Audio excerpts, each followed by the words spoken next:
আলহামদুলিল্লাহ। মোহতারাম একজন দর্শক প্রশ্ন করেছেন যে আজকের সারা পৃথিবীর মুসলমানদের যে করুণ দুর্দশা, এটা নিয়ে উনি একটু আক্ষেপ করে বলতে চাইলেন যে মুসলমানরা হাজারো ফিরকায় বিভক্ত হয়ে আছে, আসলে আমরা ঐক্য হতে পারি কি করে, আমাদের ঐক্যের সম্ভাবনা আছে কিনা?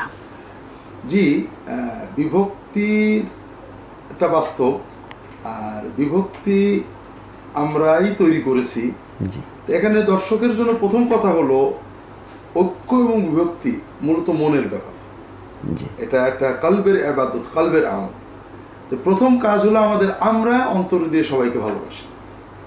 এটা হলো প্রতিটি মুমিন প্রথম যখন আমরা একটা সিদ্ধান্ত নেব, দল মত নির্বিশেষে যে ব্যক্তি নিজেকে মুমিন বলে দাবি করছে সে আমার ভাই, আমি তাকে ভালোবাসি। তার ভিতরে ভুল অন্যায় পাপ হাজারো থাকতে পারে, এজন্য সে আমার শত্রু নয়, সে আমার বিপদগামী ভাই, সে আমার ভুলে ডোবা ভাই।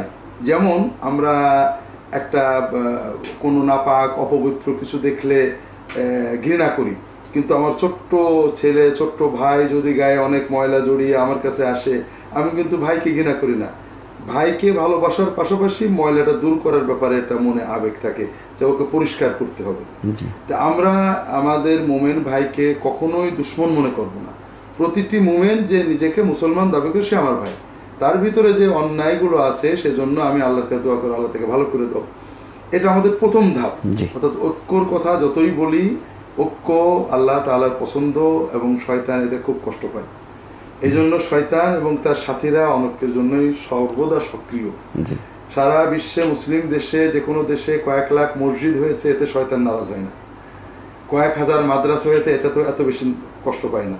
কিন্তু কিছু মানুষ বিভেদ ঝগড়া দূর করে কাছাকাছি হতে যাচ্ছে, এই খবর পেলে শয়তান অসম্ভব রকমের আহত হয়।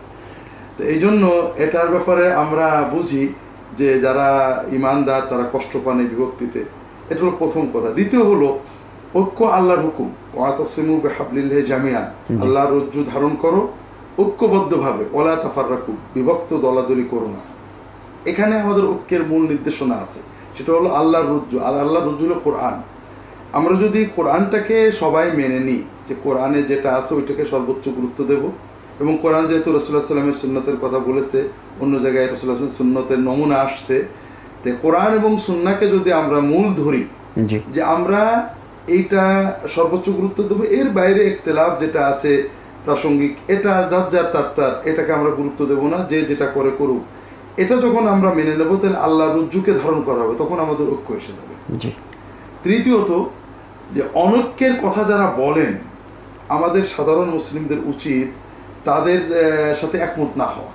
কারণ অনৈক্যের মাধ্যমে রাজনৈতিক নেতারা লাভবান হন, ভোট সংগ্রহ করেন, আর অনেক সময় ধর্মীয় নেতারা দল ভারী করেন।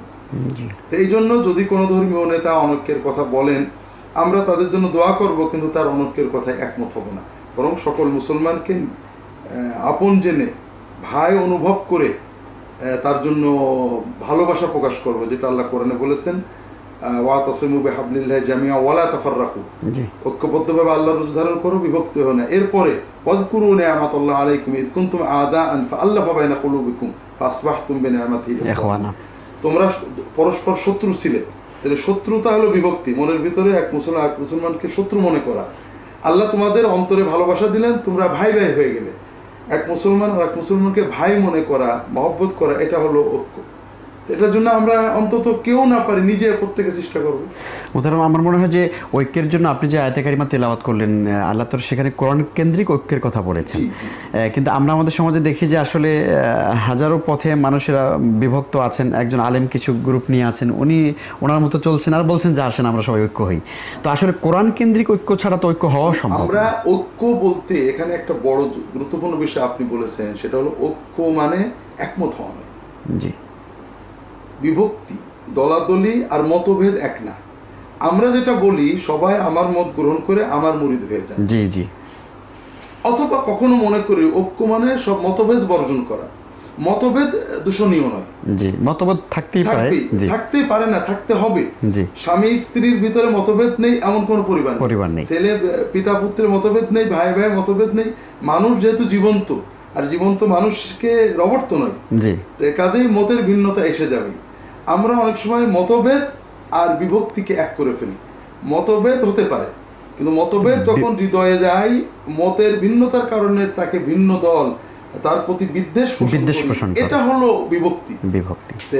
আমরা দুটো ভুল করি, একটা হলো আসুন সবাই একমত হই, অর্থাৎ আমার দলে আসি, এটা যেমন অন্যায়। আসুন সবাই মতভেদ বর্জন করে একমত হই, এটাও একটা অসম্ভব, অবাস্তব কথা।